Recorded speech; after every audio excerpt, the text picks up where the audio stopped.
Life process chapter हम लोगों ने पढ़ा, जिसमें circulation of the blood, circulatory system, उसमें एक टॉपिक है बीपी के बारे में। Yesterday we have discuss about BP, how to by the help of the sphygmomanometer. ऐसे आपके पास ये जो apparatus दिखाई दे रहा है, ये है स्फेगनोमीटर। यहाँ इसका नोब है, इसको जैसे ही आप प्रेस करेंगे स्फेगनोमीटर जो है ओपन होता है। ठीक है, ये है हमारा स्फेगनोमीटर। अब स्फेगनोमीटर के कुछ कंपोनेंट है, कुछ पार्ट्स हैं, उसको जानना बहुत जरूरी है बीपी चेक करने के लिए, ब्लड प्रेशर चेक करने के लिए। ब्लड प्रेशर का मतलब होता है systolic pressure by diastolic pressure. Systolic pressure क्या है? जब लेफ्ट वेंट्रिकल कॉन्ट्रैक्ट करता है, लेफ्ट वेंट्रिकल कॉन्ट्रैक्ट करने के बाद जो प्रेशर आर्टरी में जनरेट होता है उसको हम लोग बोलते हैं सिस्टोलिक प्रेशर। डायस्टोलिक प्रेशर किसको बोलते हैं? जब लेफ्ट वेंट्रिकल रिलैक्स मोड पे आता है, रिलैक्स मोड पर आने पर जो प्रेशर जनरेट होगा आर्टरी पर, उसको हम लोग बोलते हैं डायस्टोलिक प्रेशर। नॉर्मल बॉडी में हमारा बीपी जो होना चाहिए 120/80 mm/Hg होना चाहिए। इस apparatus के माध्यम से हम लोग आज सीखेंगे, जानेंगे कि बीपी कैसे चेक किया जाता है ह्यूमन बॉडी का। तो ये apparatus है हमारा क्या? स्फेगनोमीटर। इसके कुछ कंपोनेंट है जिसको आपको जानने चाहिए, तभी आप बीपी चेक कर पाएंगे। सबसे पहले इस पार्ट को देखिए, ये कफ है।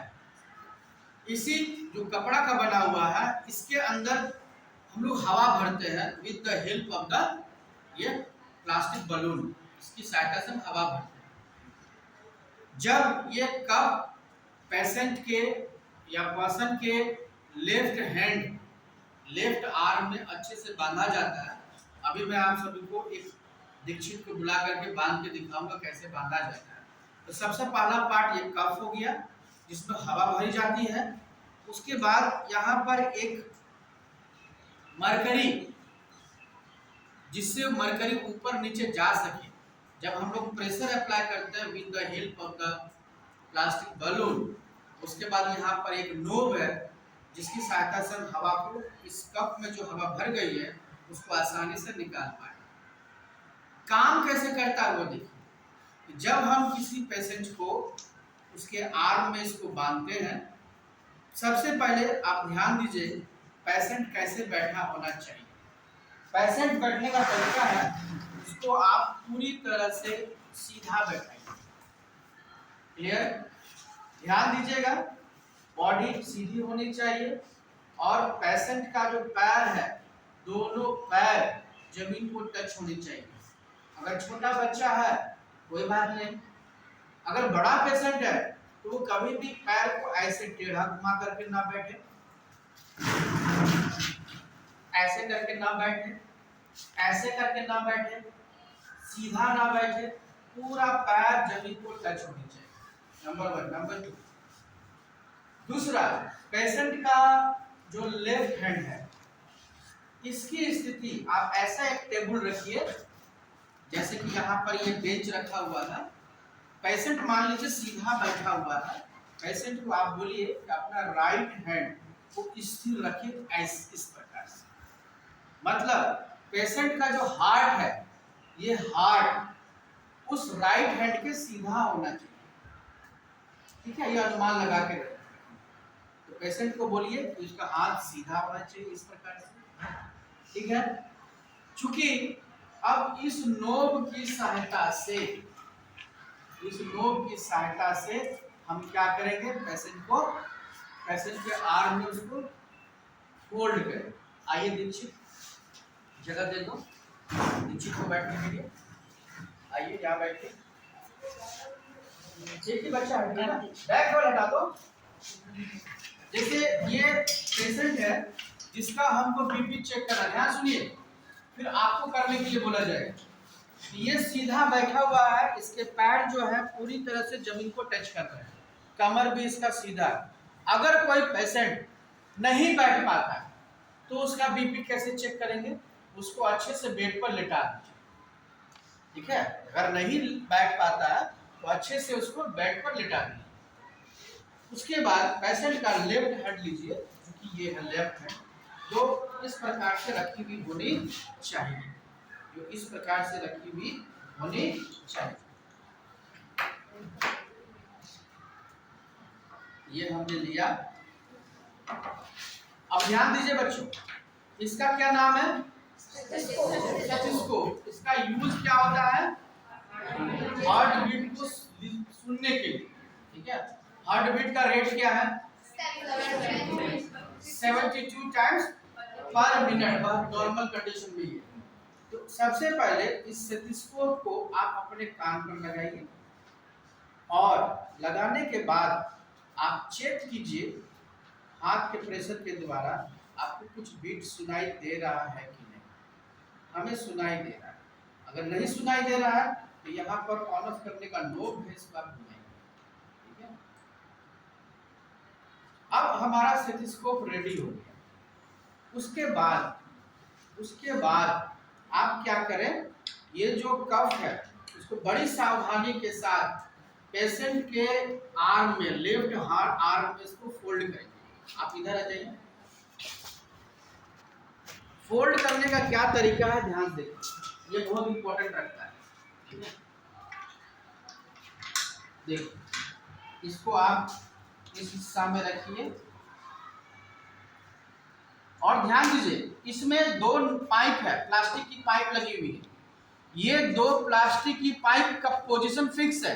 इस दो प्लास्टिक की जो पाइप है, आप इसके आर्म के इस हिस्सा में, ऊपरी हिस्सा में रहना चाहिए, इस टाइप का। दाएं बाएं ऊपर नीचे नहीं रहना चाहिए, इस हिस्सा में रहना चाहिए। उसके बाद आप इसको अच्छे से फोल्ड कर दें, इसको अच्छे से, ज्यादा टाइट नहीं, ज्यादा ढीला नहीं। देखिए बच्चों, सबसे पहले हम ये मेजर करेंगे कि ये टाइट नहीं होना चाहिए, ढीला नहीं होना चाहिए। उसके लिए हम कैसे जानेंगे ज्यादा टाइट हो गया या ज्यादा ढीला हो गया?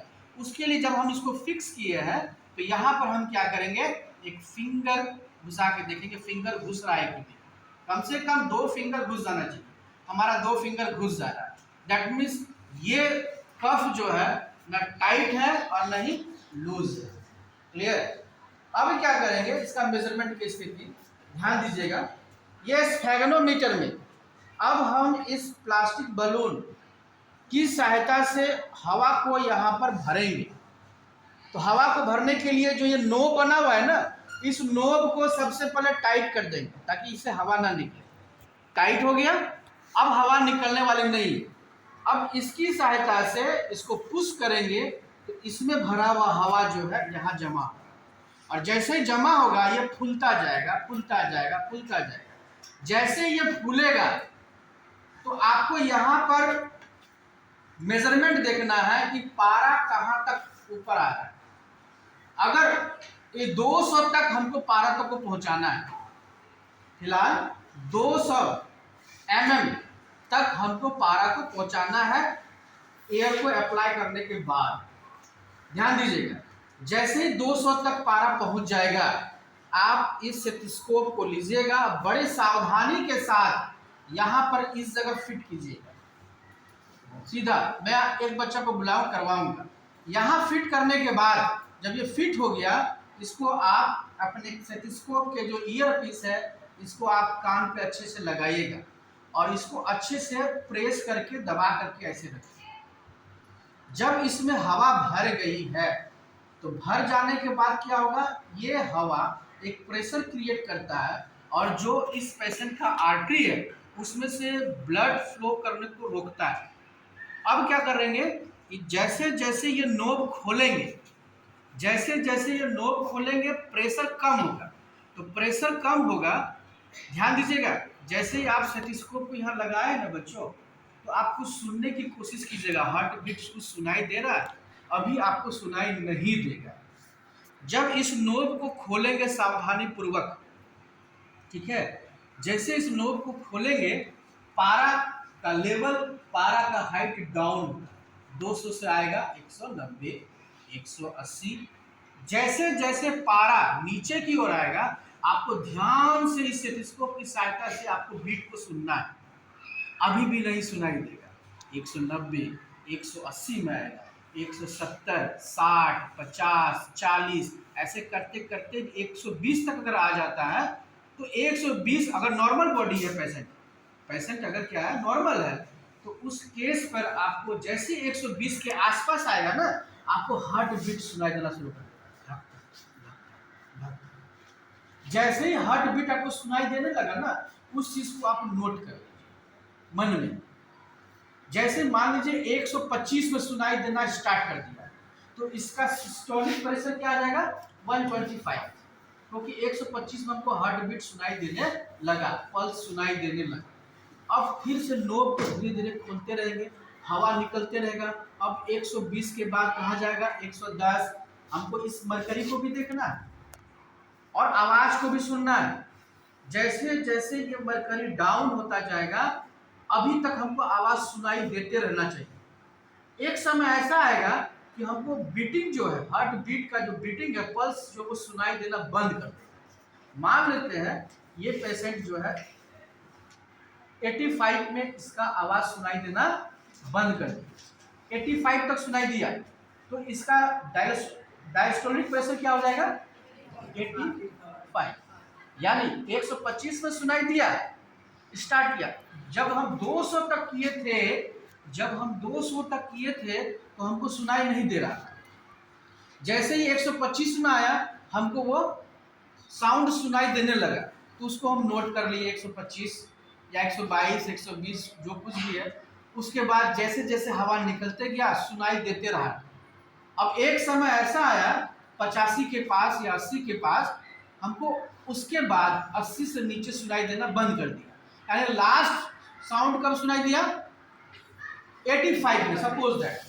तो इस पेशेंट का जो बीपी जो हो जाएगा क्या हो जाएगा 125/85।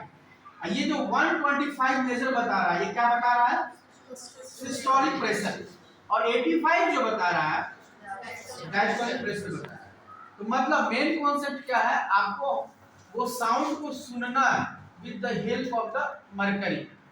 कहां से सुनना स्टार्ट हुआ कहां तक सुनाई दिया, इसी मेजरमेंट को हम लोग बीपी कहते हैं। क्लियर। तो अभी हम लोग क्या है एक बच्चे को करके देखते हैं, ठीक है, पॉज कर।